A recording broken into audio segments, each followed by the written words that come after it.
Hello, viewers. Well, in today's chronique, we are continuing Aujourd'hui, nous allons continuer la conversation au sujet de la réunion de Davos sur les inégalités entre les riches et les pauvres. Le rapport d'Oxfam a soulevé un sujet majeur qui a dominé les discussions, à savoir l'enrichissement des riches et l'appauvrissement des pauvres, très accru dans le monde. Il affirme que 26 milliardaires sont aussi riches que 3,8 milliards de personnes. La directrice d'Oxfam, Winnie Banyaina, nous a fait le résumé du dernier rapport. Je viens ici pour dire que les choses ne fonctionnent pas pour la majorité des gens, que 3,4 milliards de personnes dans le monde n'ont pas accès aux soins de santé, que de mauvaises récoltes peuvent conduire à l'extrême pauvreté, d'après les données de la Banque mondiale. Cette pauvreté ne sera pas éradiquée d'ici 2030, à moins que l'inégalité extrême soit réduite, à moins que les gouvernements ne jouent mieux leur rôle. Pensez-vous, Nathalie et Lynette, qu'on puisse avoir accès aux soins de santé tout en visant la pauvreté? Dans mon pays, c'est devenu courant de collecter des fonds pour les factures médicales des gens, car de bons soins de santé sont coûteux. En quelques mots. Kenya, I think it's the same thing, just as Uganda. Yeah, it's the same thing. And Natalie? Yes. In French-speaking Africa?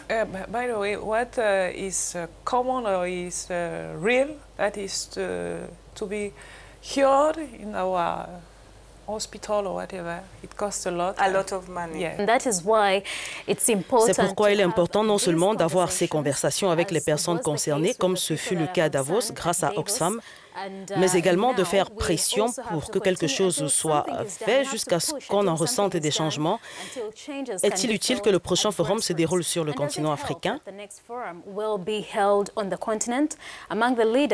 Parmi les dirigeants africains présents à Davos, il y avait le Premier ministre éthiopien qui a été profondément impliqué et qui a eu plusieurs conversations importantes. L'Éthiopie a été annoncée comme prochain hôte du Forum économique mondial.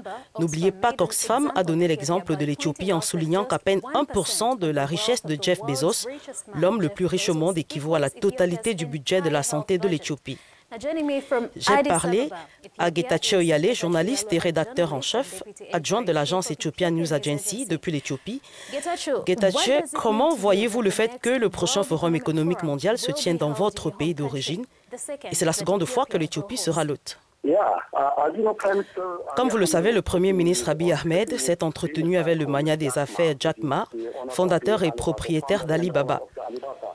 Il est donc très désireux d'investir davantage dans la technologie et l'innovation en Éthiopie. En plus de cela, vous savez, cette semaine, vous connaissez le constructeur automobile Volkswagen demande au gouvernement éthiopien d'assembler des voitures en Éthiopie sur place. Le Forum économique mondial a donc créé une bonne plateforme pour que l'Éthiopie puisse attirer autant d'investisseurs sur l'arène économique du pays. Et le Premier ministre a également discuté avec le fondateur et propriétaire de Microsoft, Bill Gates, afin de stimuler les investissements en Éthiopie.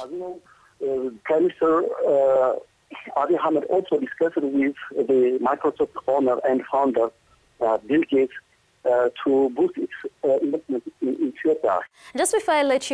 Juste avant de vous laisser partir, Getachew, l'un des principaux sujets abordés lors de la réunion de cette année était la nécessité de réduire la richesse de quelques riches en imposant des impôts au profit des masses les plus pauvres et majoritaires. Quelle est la gravité de la situation en Éthiopie d'après votre évaluation? Oui, je pense que le fossé entre les riches et les pauvres est très large même. Si vous regardez la comparaison de la pyramide démographique en termes de statut économique, peu de personnes se trouvent au sommet de la pyramide et la majorité en tout bas. Vous savez que la capacité fiscale de l'Éthiopie est inférieure à la moyenne de l'Afrique subsaharienne. Merci d'avoir pris le temps de nous faire part de vos impressions, Getachew Yale. Nous surveillons l'évolution de la fiscalité des riches, solutions proposées pour combler cette disparité dont la mise en œuvre est un élément crucial, en particulier sur le continent, où les investisseurs bénéficient généralement de meilleures politiques fiscales au détriment des entreprises débutantes.